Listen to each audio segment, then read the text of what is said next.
Thank you for having me, and thank you, DPF, for organizing this event. This is very important for us to know about, for at least people like me to know about Kalaignar Karunanidhi, because in the north, actually, we, as student of politics, we know a bit of it, but as there is as far as I know, not a single thesis or any even MPhil dissertation or any Hindi book on this topic. So I started reading this whole idea of Dravidian movement and Justice Party almost 15 years back.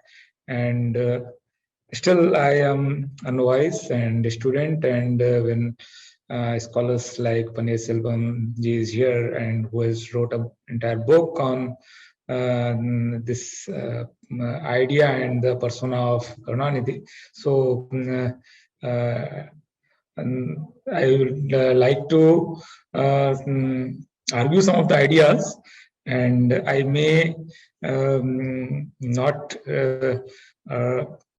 be able to argue things in a right perspective. So take this into consideration.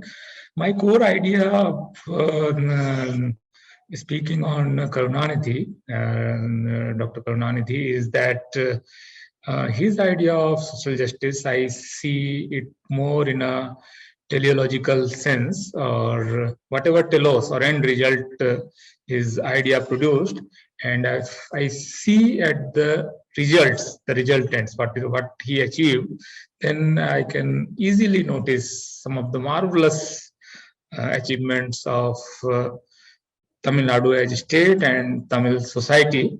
Like if I just see the data of working women in the country, and I can easily see that Tamil Nadu has the highest number of working women in the country. So these are you can see this in, if you see in these things or these data, all human development indexes like maternal mortality or education or healthcare, all data will give this idea that Tamil Nadu as a state has performed better than many states who have, those states have better facilities, better natural resources, better finances. Still, Tamil Nadu excelled in, at least in human development indexes. So why Dr. Karunanidhi succeeded where many of the North Indian leaders of social justice even in North India failed? That is my core idea of this deliberation. And I think that he has started working on the idea of building capacity and capabilities. Though as scholars, we may say that Martha Nussbaum or Amartya Sen, these are the people who actually propagated these ideas as theories.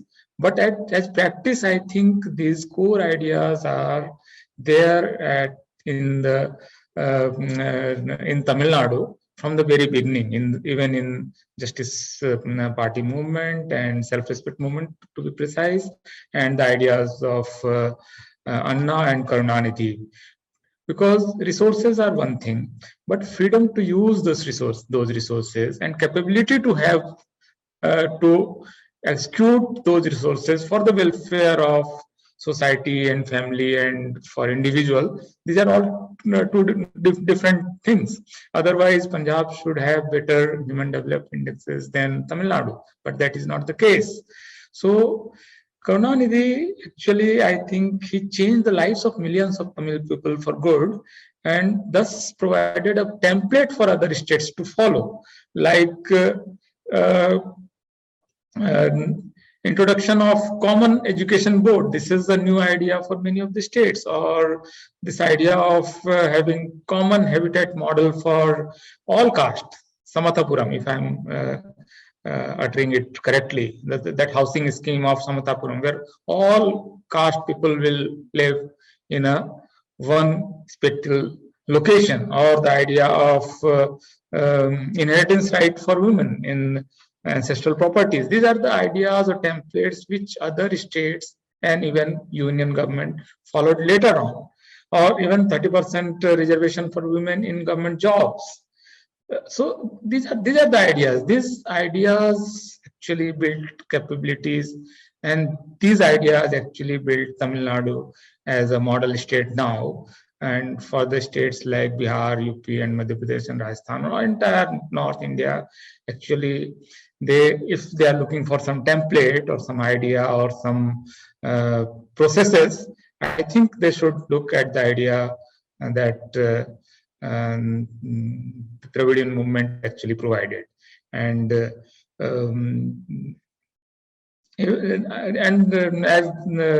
Honorable Minister rightly said, that the legacy of the idea and ideology was came from Periyar, and I initiated the process. But the execution, the actual processes that change the things, those were done by Kalaignar Karunanidhi, and that's why I think the credit goes to him for implementing those things. And another thing that actually in the north we see a temple movement now, and DMK is doing another type of temple movement in Tamil Nadu. And Periyar actually had a dream that Sudras and women will be archakas or priests in Tamil Nadu temple, and Kalaignar worked for that idea, and though it was finally implemented by Thiru M.K. Stalin. So these are the basic core ideas. I think without somebody can say that these are some stray policy decisions, but I think that this is at the core of the entire Dravidian movement, and to build capabilities, to build capacities. That is the unique thing that is the differentiator actually. That is the differentiator that North Indian social justice movement actually failed to achieve, and that is actually a big problem. And another thing that I would like to emphasize or underline is that Karunanidhi's unique way of blending growth with social justice, because social justice cannot be achieved in a poor state or state with poor finances. You can't distribute poverty and say that you have achieved social justice. So growth, development, industrialization, urbanization, modernity, and then social justice. This is the trajectory. This trajectory only can achieve social justice. So I credit Karunanidhi for this unique blending of growth and social and gender justice. This thing makes him unique, and he was social revolutionary, no doubt, or he was a rationalist, and all these things are have already been said. But this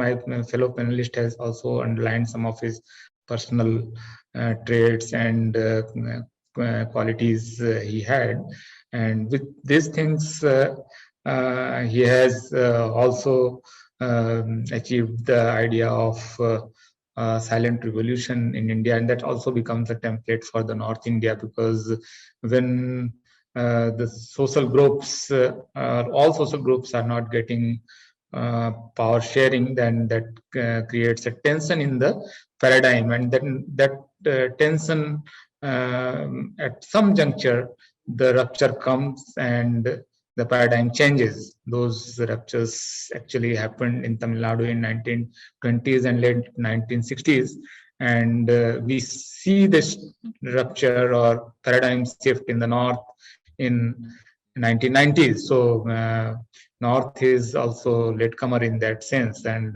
Tamil Nadu actually shown the way. So, and without, you can't write the political history or social history of Tamil Nadu without mentioning Karunanidhi, Kalaignar. So this is Karunanidhi for us, who is actually providing a role model or template for North Indian states, because you see that the core problem of North Indian social justice model is that it's taking ideas from socialism or from the left idea, and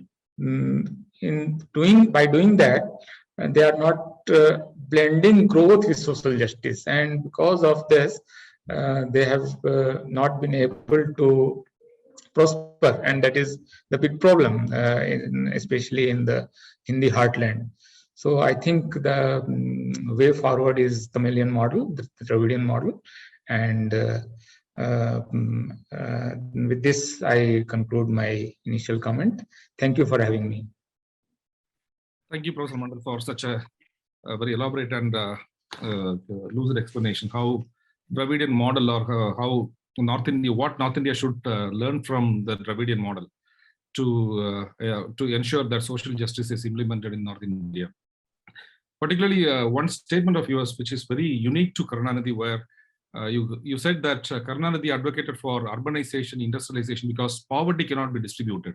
If poverty is distributed, then social justice will not work in that is a unique position which only Dr. Kalaignar Karunanidhi has taken, because post-liberalization, he is the only leader who realized that free market is inevitable in any capitalistic society. So instead of like leftist, instead of boycotting the free market, he's the only leader who engaged free market with social welfare measures, which acted as a cushion.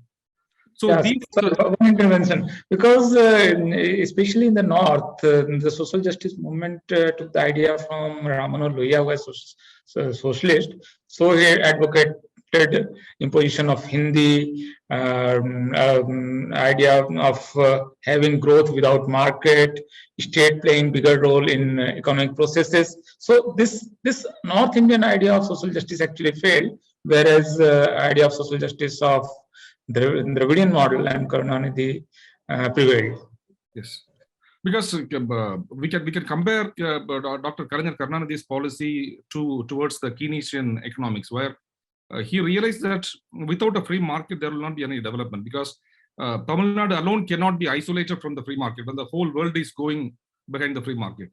But he negotiated the free market with social justice principles like Samatobharam, affirmative actions, what we now call it as freebies, because these are all social welfare measures given to the poor to observe. It will act as a shock absorber on the capitalistic onslaughts. This is what Dr. Karunanidhi did. Only because of that, if you see Tamil Nadu is the only state where the growth is even across the spectrum. Even if we go to the Kerala model, I'm not blaming Kerala model or pointing fingers at Kerala model, but the so-called Kerala model also, it may be high on education, it may be high on health, but it may be low on industrialization. Whereas as far as Tamil Nadu is concerned, Tamil Nadu will rank 1 to 3 in all the spectrum, whether it is industrialization, whether it is health, whether it is education.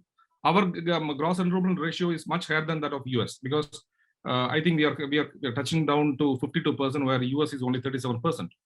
So the noon meal schemes, or the currently today the Supreme Court is seized of the matter of freebies. I don't know how Supreme Court is entering into this policy spectrum. This is the most ridiculous way of the judiciary encroaching upon the policy matters. But without understanding what is a freebie, what is a social welfare measure, categorizing everything into a freebie and ridiculing it, because the biggest beneficiary of this so-called freebie is the upper caste elites in the form of tax cuts and in the form of corporate reduction in taxes. They are the beneficiaries. But when a poor man is given rice for 1 rupee per kilo, that bothers him. So it is a typical upper caste elitist mentality. So here is where Karunanidhi fared in a unique way. Dr. Karunanidhi fared in a unique way and brought Tamil Nadu into the development trajectory. Thank you, Professor Dilip Mandal, for such a wonderful speech.